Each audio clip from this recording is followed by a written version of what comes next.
Welcome back, ladies and gentlemen. Thank you guys so much for joining me for today's video. With the NFL season officially in the books, Relentless Press is going to transition into new stories across the sports landscape. I'm going to try to cover some of the most important stories that are out there based on the facts that we know, what my opinion is on them. With that being said, where do I want to start? Well, we know that the quarterback situation across the NFL is going to be crazy this offseason, potentially a ton of movement, and I wanted to cover one of the key dominoes in that equation. And being a Minnesota Viking fan myself, we're going to start with Kirk Cousins. He is a very polarizing figure, to be sure. Most people either love him or you hate him. Whether that is fair or not, how you feel about him is greatly dictated by a lot of the things that are said in the media, whether that is right or not. With that being said, before we get going, if you guys are new to the channel, welcome. Please consider giving me a like and subscribe. I greatly appreciate all of your support. It means so very much to me and it helps me out a ton. It enables me to do what I love so I can keep bringing you guys the content that you love. With that done, let's get into the first version of Hot Off the Press. For this video, I wanted to answer a couple key questions. Really all that matters to Minnesota Vikings fans in general is winning a Super Bowl. We know the history, been there 4 times, never been able to bring it home. We do have an NFL championship. Whether you want to count that or not is irrelevant. The Vikings fans want a Super Bowl before we die. So I wanted to answer the question, number one, what do the Minnesota Vikings do with Kirk Cousins? What is their path forward? And then once we figure that out, can we actually win a Super Bowl with Kirk Cousins? Because that is what matters. If we can win a Super Bowl, how are we going to do that? So let's get to the facts. Let's look at the statistics right off the bat, because Kirk Cousins looks really, really good in those regards when we look at what he's actually done on a football field. His contract that he signed when he first came to Minnesota 4 years ago was the first fully guaranteed contract in NFL history. 3 years, $84 million. He got all of that money guaranteed when he put pen to pad. Then Minnesota goes and extends him. And they kind of had to do that because they had no other option because of his first contract. Once again, they fully guarantee his money. 2 years, $66 million. This year is the final year of that deal.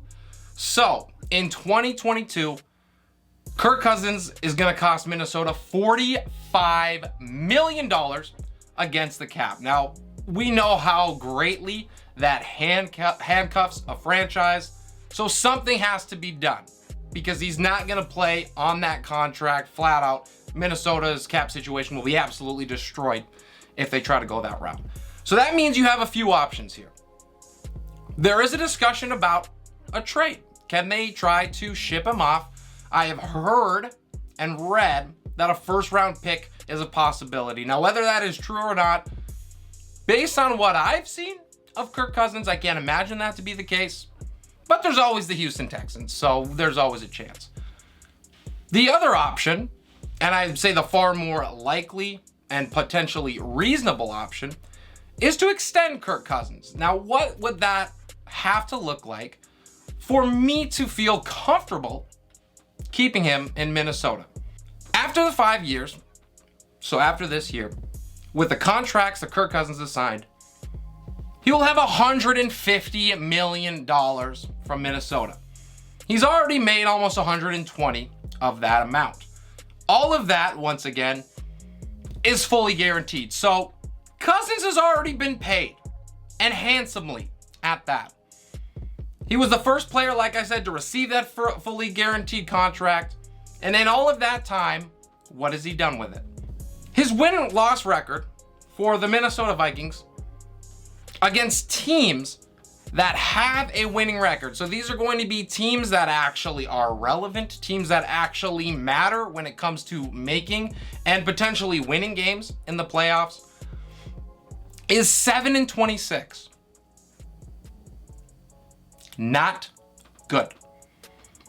He's missed the playoffs in 3 out of 4 years. He has 0 division titles, not once. Bears won it 4 years ago. Packers have been 13-3 the last 3 seasons, so he has not got it done in that regard. Now the good, because I promised there was going to be some of that. He did win a playoff game against the Saints in the wildcard round 2018.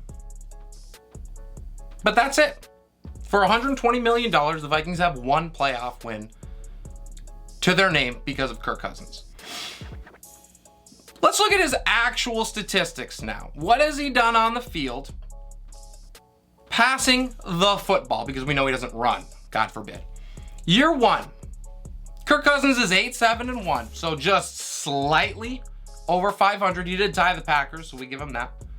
He completed 70% of his passes, threw for almost 4,300 yards, 30 touchdowns, 10 picks. Those are really excellent, I would say far above average stats. You gotta love it.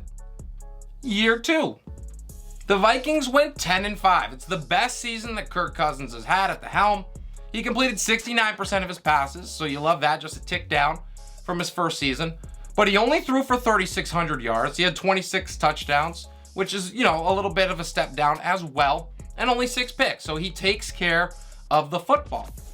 In year 3, 7-9, he completed 69.5% of his completions, 4,265 yards, 35 touchdowns. So you love to see that, but because of his aggressiveness, he also threw 13 interceptions, which leads us to last year, where the Vikings once again fell short of the playoffs, finished at 8-8, which you see a trend here with that just about 500 record. 66% completions, 42-21 for passing yards, 33 touchdowns, and 7 picks. So statistically, he's done his job very well. He really has. I can't knock Kirk Cousins too much for what the flat out numbers say. But when you dig deeper, we talk about the wins and the losses, which this is the NFL. So if you're not winning games, you can throw for 5,000 yards. Jameis Winston did it. What matters is getting the dubs. What did he have around him? What did Kirk Cousins have surrounding him in those seasons? And did that help him or hurt him? Well, his offensive line in 2019, according to PFF, was ranked 19th. Now that was his best year for the Vikings. That's when they won 10 games and they won their actual and only playoff game with him. 2020, ranked 25th on the offensive line. So not a ton of help up front. Got a little better this year, up to 23rd. But still, the offensive line for Minnesota hasn't been great. So that has not been helping Kirk Cousins out. What they do have going for them is a ton of youth. Brian O'Neill, Christian Darrisaw. These are young guys that can hopefully improve and get better. I want to say Garrett Bradbury, but you take what you can get with him. I think that as a first round pick, we could have done a lot better. On the defensive side of the ball, so what did we surround Kirk Cousins with? Well, we had the 5th best defense in the NFL back in 2019 when he saw his most success. So once again, getting that support from the back end. But last year, when we won 8 games, they were ranked 24th in points allowed. So that defense obviously hurt Kirk Cousins. So what do we do? What can we gather from these facts? Well, we know that when he has a good defense behind him, and a slightly even below average offensive line, there's potential to win a playoff game. And when you don't, you have a far below average defense and a pretty poor to bottom 10 offensive line, you are not going to get wins. And if you do, you're going to get just enough to miss the dance and be at home for the playoffs while you shell out massive amounts of money for Kirk Cousins. So there has to be a happy medium between the two. You cannot just mindlessly shell out fully guaranteed money to a guy who can put up great statistics but not get the wins that actually matter. So to answer my question, what does Minnesota do? If it's me, I'm willing to extend Kirk Cousins. I'm fully okay with that. It does not bug me to hold on to him, regardless of all that bad. With the one playoff win, all of that money, the statistics have been there. We can extend him.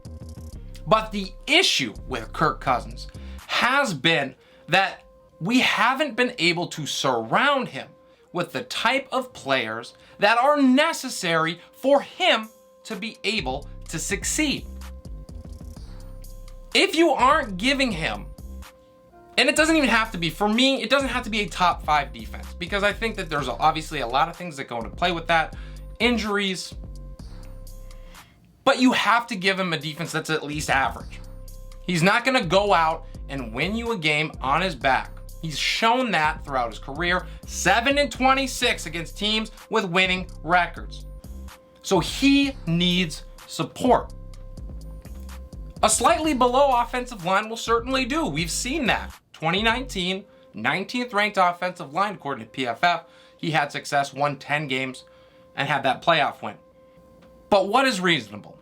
We know that the NFL is continually, the cap is continually rising. The ceiling is continually going up. NFL money with the new TV contracts, that's coming in soon. We've quarterbacks out there. Dak Prescott, probably gonna get 45 mil. Lamar Jackson is gonna get north of $40 million a year. Kyler Murray is gonna get north of $40 million a year. But those guys have shown the ability to take teams, maybe not Dak Prescott, but carry them on their back and do a little bit more with a little bit less. Kirk Cousins has had playmakers his entire career in Minnesota. Might have heard of a guy named Justin Jefferson. He's a top 5 wide receiver in the NFL. Don't at me. Top 5 running back in the NFL in Dalvin Cook. There's no argument there. Adam Thielen is one of the best number 2s in the league. He has the weapons. Probably why his statistics look a little bit better too. So what's reasonable? What can we do as a franchise in Minnesota to extend him, but make sure that we can put the pieces around him that are actually going to allow him to be successful? For me, you give him a 3-year extension, but we're not shelling out this massive deal that's going to handcuff the rest of the team. So $96 million, he still gets that $32 million a year number, and then you give him incentives. Because statistics obviously do not matter for Kirk Cousins. He can have the best statistics, and it does not translate. So what do those incentives look like? We talk about playoff wins, because wins are what matter. So if you get us playoff wins, Kirk, sure, we'll throw you a bone, but we're not gonna pay you to put up hollow numbers. I don't know what universe this would occur to, but if he can get into the MVP conversation and win it, sure. Throw him some money as well. A lot of money, in fact. If he can win a Super Bowl, massive bonus for Kirk Cousins. But the Vikings cannot shell out $35 million plus, which is probably what he's gonna want. Hopefully, God forbid, he doesn't want anything close to 40. For me, then that's off of the table. But if you can get him for 3 years and $96 million, guarantee him 65 of it, that sounds reasonable to me. I would absolutely extend Kirk Cousins, because that, with the new money coming in, would allow Minnesota to build around him the pieces that they need. Get him a offensive line that is top 15. You can do that. You can get him a top 15 defense. So we're not shooting for the top 5. We're not shooting for the top 10. You get him in the upper half of the NFL. I think Kirk Cousins can do what it takes to win playoff games, potentially a Super Bowl. The pipe dream is real, but you gotta have hope. Trading him for me is not an option, because where does Minnesota go from there? We saw in week 15, near the end of the season, Vikings would not even turn to Kellen Mond, the 2nd round rookie they drafted at Texas A&M. That's really far into the season to not have any hope in a rookie. So Whether it's going to take him a few more years, this type of a deal, 3 years, 96 million, would take care of that and give him an opportunity to continue and learn and grow, and then maybe move on from there. And I really don't think the Vikings are getting a first-round pick for him. That's just me, maybe, being a pessimist. I just don't see it. Maybe in a sign and trade type of a thing, but then the money is going to be insane. Can he win a Super Bowl with this? Top 15 offensive line. We know he has the playmakers. Top 15 defense. Minnesota has shown capability of that in the past. Defense has been horrible over the last 3-4 years. But Minnesota was a top 9 defense for 5 straight years before that. And I think the biggest piece to this puzzle, and why I would prefer to extend Kirk Cousins, is the new coaching staff in Minnesota.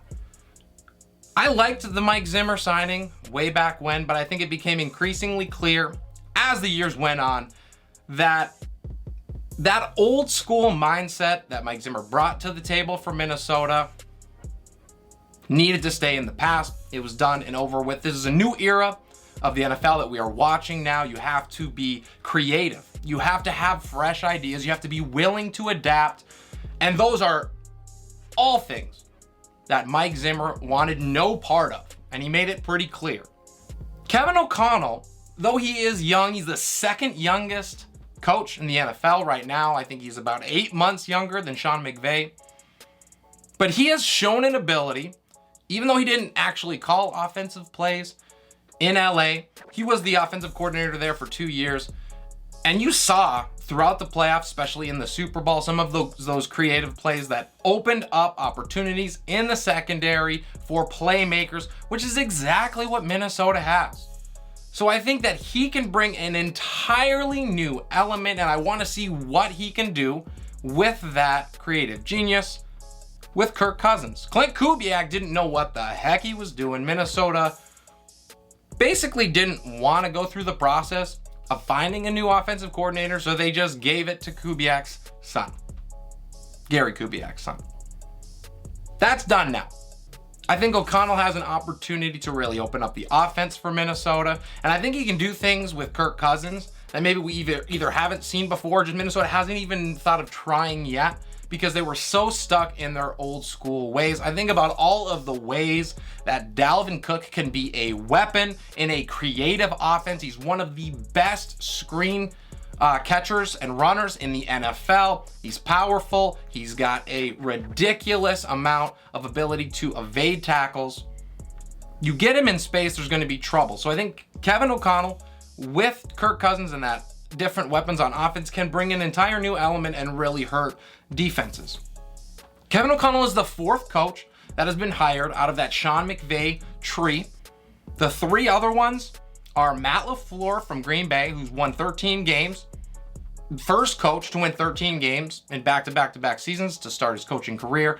Brandon Staley, who came within a bonehead play of making the playoffs and calling a timeout, but we won't talk about that. And Zach Taylor for Cincinnati, who was just in the Super Bowl and had a shot to win it at the end. So they've all found success. So that gives me a little bit more hope in Kevin O'Connell as well.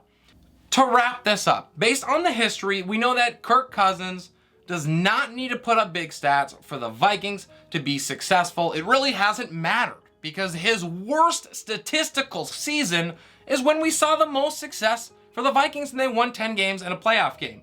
We know that he needs help around him. We know that he needs a above average defense and an average to above average offensive line.